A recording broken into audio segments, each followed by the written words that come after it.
obvious motive to kill. I mean, driven by hate, driven by wanting to kill.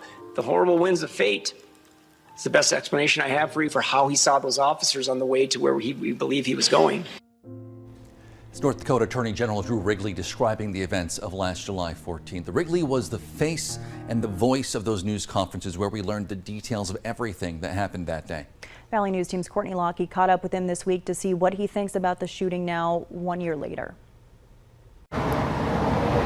This area along 25th Street South in Fargo is all too familiar to North Dakota Attorney General Drew Wrigley. Officer Willeen gave his life here. Two others, Officer Dotis and Officer Hawes, took the line of fire and nearly paid that ultimate price too. Wrigley led the BCI's investigation into the deadly shooting and remembers the details vividly. The heroics of Officer Zach Robinson are well documented. This is sanctified ground out here, and it always will be. Of all the images Wrigley has combed through, there's one he thinks of often. Everyone remembers Zach Robinson coming up this embankment, and at some point he's calling out, just say, send everybody. 3 officers down. Send everybody. The men and women of the Fargo Police Department came moments later from every direction. Some had guns, others had first aid kits. None of them are looking around. None of them are wondering, is there a sniper on the roof? Are there others coming? Are there other people? Are there other assailants? They're all looking over here. They've got officers and a civilian down. They've got people's lives to literally save. The BCI was there in minutes, and the evidence uncovered after the shooting still haunts investigators who worked the case. The concern was very real all around, is what's coming next? Are we safe leaving our homes?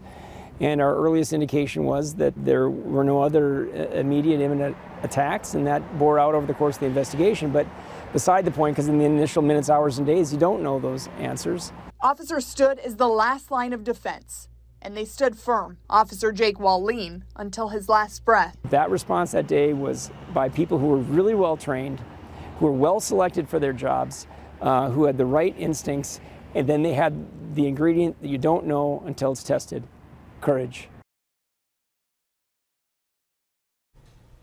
We asked Wrigley what he thinks can be learned from everything that happened last year. He says he's thought about that a lot, but there's not much anyone could have done differently or better. Many people have asked if there was a way to prevent all of this. We do know the shooter, Mohammed Barakat, had run-ins with police before, including shooting the explosive tannerite at a gun range and having a stockpile of guns at his apartment. However, police said there was nothing they could do because none of this was illegal. Yeah, in the aftermath of the shooting, Wrigley himself raised concerns about binary triggers used to make that semi-automatic weapon fire almost as quickly as a fully automatic weapon. They fire once you pull the trigger and once the trigger is released. Here's a reminder of what it sounded like that day, followed by Wrigley's remarks.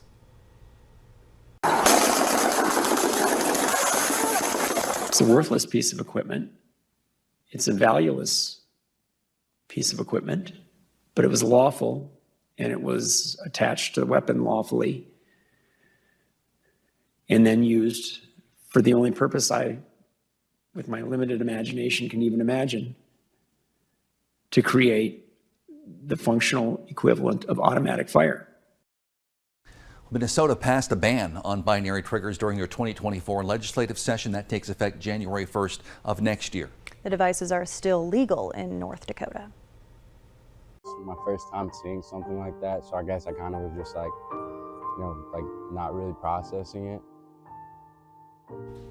The shooting happened in a populated area with bullet holes littering some people's homes. They were so close by. We'll hear from some of those neighbors and how they feel about their neighborhood now in just 2 minutes.